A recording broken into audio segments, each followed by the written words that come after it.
दोस्तों आज इस वीडियो में हम बात करने वाले हैं सीआरपीएफ यानी कि सेंट्रल रिजर्व पुलिस फोर्स में एएसआई यानी कि असिस्टेंट सब इंस्पेक्टर स्टेनो और हेड कांस्टेबल मिनिस्ट्रियल की वैकेंसी निकली है, उसके बारे में आज का हमारा वीडियो है। जी हाँ दोस्तों, सीआरपीएफ ने मेल और फीमेल कैंडिडेट से एएसआई स्टेनो और हेड कांस्टेबल मिनिस्ट्रियल पोस्ट के लिए ऑनलाइन एप्लीकेशन इन्वाइट किए हैं। आज का हमारा वीडियो इसी वैकेंसी के बारे में है और इस वीडियो में हम इस वैकेंसी के बारे में डिटेल से बात करेंगे, तो वीडियो को एंड तक पूरा जरूर देखें। तो चलिए शुरू करते हैं। सबसे पहले बात करते हैं यहाँ पर नंबर ऑफ पोस्ट के बारे में। दोस्तों यहाँ पर आपको बता दें कि इस वैकेंसी में आपकी टोटल पोस्ट रहेंगी 1458। चलिए बात करते हैं post and category wise vacancy details के बारे में। तो यहाँ पर आपकी 2 पोस्ट रहेंगी, इसमें से आपकी पहली पोस्ट रहेगी हेड कांस्टेबल मिनिस्ट्रियल और इस पोस्ट के लिए आपके टोटल पद होंगे 143 और इन 143 पदों में से जनरल कैंडिडेट्स के लिए 58 पद होंगे, ईडब्ल्यूएस वालों के लिए 14 पद होंगे, ओबीसी वालों के लिए 39 पद होंगे, एससी कैटेगरी वालों के लिए 21 पद होंगे और एसटी कैंडिडेट्स के लिए यहाँ पर टोटल 11 पद होंगे। इसके अलावा यहाँ पर आपकी दूसरी पोस्ट है असिस्टेंट सब इंस्पेक्टर स्टेनो और इस पोस्ट के लिए आपके कुल पद होंगे 1315 और इन 1315 पदों में से जनरल कैंडिडेट्स के लिए 532 पद होंगे, ईडब्ल्यूएस कैंडिडेट्स के लिए यहाँ पर 132 पद होंगे।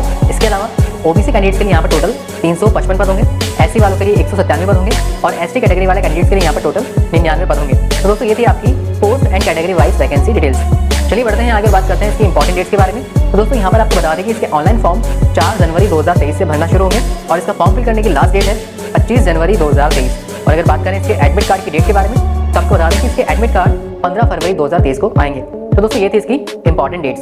चलिए दोस्तों बात करते हैं यहाँ पर आपकी एप्लीकेशन फी के बारे में। तो यहाँ पर आपको बता दें कि वो मेल कैंडिडेट्स जो कि जनरल, ओबीसी या फिर ईडब्ल्यूएस कैटेगरी से बिलोंग करते हैं तो ऐसे मेल कैंडिडेट्स को फॉर्म फिल करने के लिए 100 रुपये फी का पेमेंट करना होगा।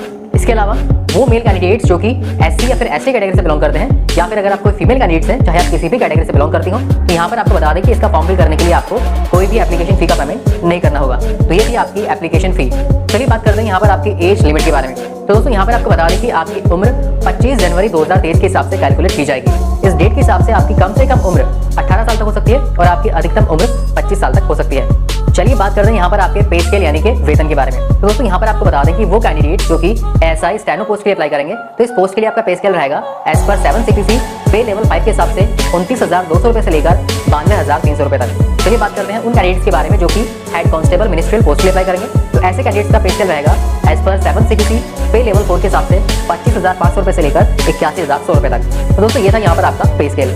चलिए बढ़ते हैं आगे और बात करते हैं यहाँ पर इसकी एजुकेशनल क्वालिफिकेशन के बारे में। तो दोस्तों यहाँ पर आपको बता दें कि आप चाहे हेड कांस्टेबल मिनिस्ट्रियल पोस्ट के लिए अप्लाई कर रहे हो या फिर आप assistant sub inspector steno post के लिए अप्लाई कर रहे हो, दोनों ही पोस्ट के लिए अप्लाई करने के लिए आपको भारत सरकार द्वारा मान्यता प्राप्त किसी भी बोर्ड से आपको 12वीं पास होना जरूरी है।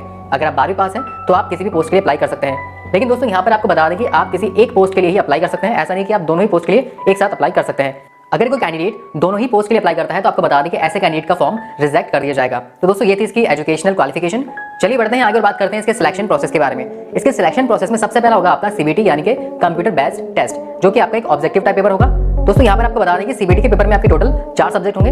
यहाँ पर आपका पहला सब्जेक्ट रहेगा हिंदी लैंग्वेज या फिर इंग्लिश लैंग्वेज, यानी कि यहाँ पर आपके पास ऑप्शन रहेगा कि आप इंग्लिश चूज करना चाहते हैं या फिर हिंदी। दोस्तों यहाँ पर आपको बता दें कि इस सब्जेक्ट में टोटल आपके 25 प्रश्न होंगे और ये 25 प्रश्न आपके टोटल 25 नंबर के होंगे। यहाँ पर आपका दूसरा सब्जेक्ट होगा जनरल एप्टीट्यूड का, इस सब्जेक्ट में भी आपके 25 प्रश्न होंगे और ये 25 प्रश्न आपके 25 नंबर के होंगे। यहाँ पर आपका तीसरा सब्जेक्ट होगा जनरल इंटेलिजेंस का और इस सब्जेक्ट में भी आपके 25 प्रश्न होंगे और ये 25 प्रश्न आपके 25 नंबर के होंगे। और यहाँ पर आपका चौथा पेपर होगा क्वांटिटेटिव एप्टीट्यूड का और इस पेपर में भी आपके 25 प्रश्न होंगे और ये 25 प्रश्न आपके 25 नंबर के होंगे।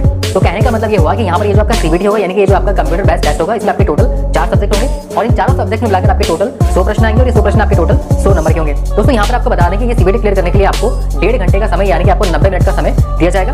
और इसके अलावा दोस्तों यहाँ पर आपको बता दें कि सीबीटी में आपकी नेगेटिव मार्किंग भी होगी, यानी कि अगर आप कोई गलत आंसर करते हैं तो आपका 0.25 मार्क्स यानी कि आपका 1/4 नंबर काटा जाएगा। तो दोस्तों ये था इसका सिलेक्शन प्रोसेस में सीबीटी। जब आप सीबीटी क्लियर कर लेंगे तो उसके बाद में आपका होगा स्किल टेस्ट। दोस्तों यहाँ पर आपको बता दें कि वो कैंडिडेट्स जो कि assistant sub inspector steno post के अप्लाई करेंगे तो यहाँ पर जो आपका स्किल टेस्ट होगा वो कंप्यूटर के ऊपर लिया जाएगा और इस स्किल टेस्ट में आपका एक तो होगा डिक्टेशन टेस्ट और दूसरा यहाँ पर होगा आपका ट्रांसक्रिप्शन टेस्ट। तो पहले बात करते हैं हम डिक्टेशन टेस्ट के बारे में। तो आपको बता दें कि डिक्टेशन टेस्ट में आपकी 10 मिनट के अंदर आपकी 80 वर्ड पर मिनट की स्पीड होना जरूरी है।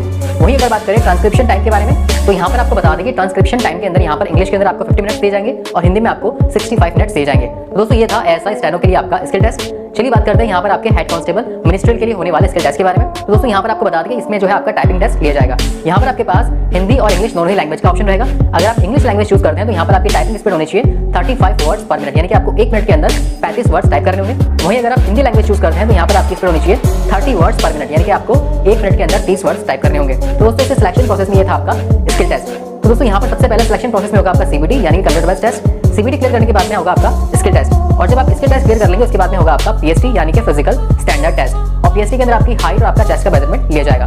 तो चलिए पहले बात करते हैं मेल कैंडिडेट्स की हाइट के बारे में। तो दोस्तों यहाँ पर आपको बता दें कि वो मेल कैंडिडेट्स जो कि पहाड़ी एरिया से बिलोंग नहीं करते हैं, तो ऐसे मेल कैंडिडेट्स की हाइट होनी चाहिए कम से कम 165 सेंटीमीटर, और वो मेल कैंडिडेट्स जो कि पहाड़ी एरिया से बिलोंग करते हैं, तो ऐसे मेल कैंडिडेट्स की हाइट होनी चाहिए कम से कम 162.5 सेंटीमीटर। और इसके अलावा वो मेल कैंडिडेट्स जो कि एसटी कैटेगरी से बिलोंग करते हैं, तो ऐसे मेल कैंडिडेट्स की हाइट होनी चाहिए कम से कम 162.5 सेंटीमीटर। तो दोस्तों ये थी मेल कैंडिडेट्स की हाइट। चलिए बात करते हैं मेल कैंडिडेट्स के चेस्ट के क्राइटेरिया के बारे में। तो यहाँ पर पहले हम बात करेंगे उन मेल कैंडिडेट्स के बारे में जो कि पहाड़ी एरिया से बिलोंग नहीं करते हैं। तो ऐसे मेल कैंडिडेट्स का चेस्ट बिना फुलाए 77 सेंटीमीटर और उसमें कम से कम 5 सेंटीमीटर का फुला होना जरूरी है। चलिए बात करते हैं उन मेल कैंडिडेट्स के बारे में जो कि पहाड़ी एरिया से बिलोंग करते हैं। तो ऐसे मेल कैंडिडेट्स का चेस्ट बिना फुलाए 77 सेंटीमीटर और उसमें कम से कम 5 सेंटीमीटर तक का फुला होना जरूरी है। चलिए बात करते हैं उन मेल कैंडिडेट्स के चेस्ट के क्राइटेरिया के बारे में जो कि एसटी कैटेगरी से बिलोंग करते हैं। तो ऐसे मेल कैंडिडेट्स का चेस्ट बिना फुलाए कम से कम 76 सेंटीमीटर तक होना जरूरी है और उसमें कम से कम 5 सेंटीमीटर तक का फुलाव होना जरूरी है। तो दोस्तों ये थी मेल कैंडिडेट्स का चेस्ट का क्राइटेरिया। चलिए बात करते हैं फीमेल कैंडिडेट्स की हाइट के बारे में। दोस्तों पहले हम बात करेंगे उन फीमेल कैंडिडेट्स के बारे में जो कि पहाड़ी एरिया से बिलोंग नहीं करती हैं। तो ऐसी फीमेल कैंडिडेट्स की हाइट कम से कम 155 सेंटीमीटर तक होना जरूरी है। और अब हम बात करेंगे उन फीमेल कैंडिडेट्स के बारे में जो कि पहाड़ी एरिया से बिलोंग करती हैं। तो ऐसी फीमेल कैंडिडेट्स की हाइट होनी चाहिए कम से कम 150 सेंटीमीटर। और अब हम बात करेंगे उन फीमेल कैंडिडेट्स के बारे में जो कि एसटी कैटेगरी से बिलोंग करती हैं। तो ऐसे फीमेल कैंडिडेट्स की हाइट कम से कम 150 सेंटीमीटर तक होना जरूरी है। तो दोस्तों ये था इसका पीएसटी यानी कि फिजिकल स्टैंडर्ड टेस्ट, जिसमें कि आपकी हाइट और आपका चेस्ट का मेजरमेंट लिया जाएगा। चलिए बात करते हैं सिलेक्शन प्रोसेस के अगले स्टेप के बारे में। सिलेक्शन प्रोसेस में पीएसटी क्लियर करने के बाद में आपका होगा डीबी यानी कि डॉक्यूमेंट वेरिफिकेशन, जिसमें कि आपके डॉक्यूमेंट्स को वेरीफाई किया जाएगा। और डॉक्यूमेंट वेरिफिकेशन क्लियर होने के बाद में आपका होगा मेडिकल एग्जामिनेशन। तो दोस्तों ये था इसका सिलेक्शन प्रोसेस।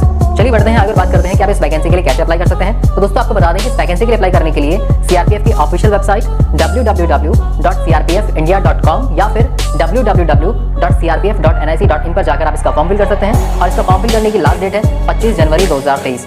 सो फ्रेंड्स ये वीडियो था सीआरपीएफ यानी कि सेंट्रल रिजर्व पुलिस फोर्स में एएसआई स्टेनो और हेड कांस्टेबल मिनिस्ट्रियल की वैकेंसी के बारे में। दोस्तों उम्मीद करते हैं कि यहाँ पर हमने आपको इन्फॉर्मेशन दी वो आपको अच्छी लगी होगी। अगर आपकी वीडियो अच्छा लगा हो तो इस वीडियो को लाइक और अपने दोस्तों के साथ शेयर जरूर करें। और फ्यूचर में चैनल पर इसी तरह की यूजफुल वीडियो देखने के लिए चैनल को सब्सक्राइब करके बेल आइकन जरूर दबाएं, जिससे आपको ऐसे ही यूजफुल वीडियोस के अपडेट्स मिलते रहे।